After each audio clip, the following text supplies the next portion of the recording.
Balaji general હોસ્પિટલમાં રક્ષાબંધનની ઉજવણી કરવામાં આવી અને શુભેચ્છા પાઠવવામાં આવી। ભાઈ અને બહેન વચ્ચેના મજબૂત સંબંધની ઉજવણીનો દિવસ એટલે રક્ષાબંધન। આ તહેવાર પાછળ ઘણી બધી કથા છે, પરંતુ આ દિવસનું મહત્વ તેના નામ રક્ષા કા બંધનમાં રહેલ છે। રક્ષાબંધન દર વર્ષે સાવન મહિનાની પૂર્ણિમાના દિવસે ઉજવવામાં આવે છે। ઉદય તિથિ મુજબ ગુરુવારે ભાઈ બહેનો રક્ષાબંધનની ઉજવણી કરશે। આ દિવસે જો બહેન ભાઈના કાંડા પર સ્નેહનું બંધન બાંધે તો ભાઈ તેની રક્ષા કરવાનું વચન આપે છે। આ દિવસે બહેન પોતાના ભાઈને રાખડી બાંધે છે અને ભાઈ બહેનની રક્ષા કરવાનું વચન આપે છે। રક્ષાબંધન એ હિન્દુ ધર્મનો એક મુખ્ય તહેવાર છે જે આખા ભારતમાં ઉત્સાહથી ઉજવવામાં આવે છે। આ તહેવારને રાખી તહેવાર પણ કહેવામાં આવે છે। રક્ષાબંધનનો તહેવાર શ્રાવણ મહિનાની પૂર્ણિમાના દિવસે ઉજવવામાં આવે છે। આખા ભારતમાં દિવસનું મહત્વ જ કંઈક અલગ જ જોવા મળે છે। આ એક ખાસ દિવસ છે જેમાં ભાઈ બહેનો માટે ઉજવાય છે। રક્ષાબંધન એ ભાઈ બહેનના પવિત્ર પ્રેમનો પ્રતીક છે।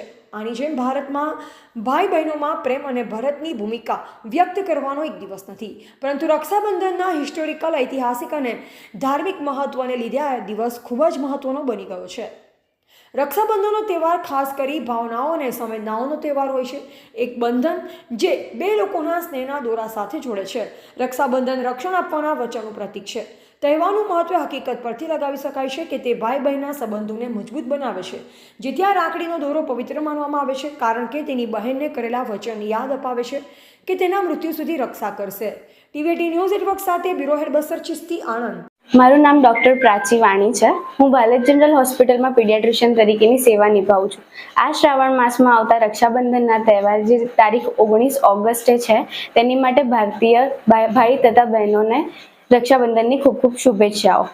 ભગવાન કરે કે આ તહેવાર બધા જ ભાઈ બહેનો ખૂબ સારી રીતે ઉજવે તથા દરેક ભાઈ તેના બહેન માટે ઢાલ બનીને તેની રક્ષા કરે। જય હિન્દ। નમસ્કાર, મારું નામ ડૉક્ટર પ્રતીક્ષા ક્રિશ્ચન છે। હું ગાયનેકોલોજિસ્ટ છું, બાલાજી જનરલ હોસ્પિટલમાં જોબ કરું છું।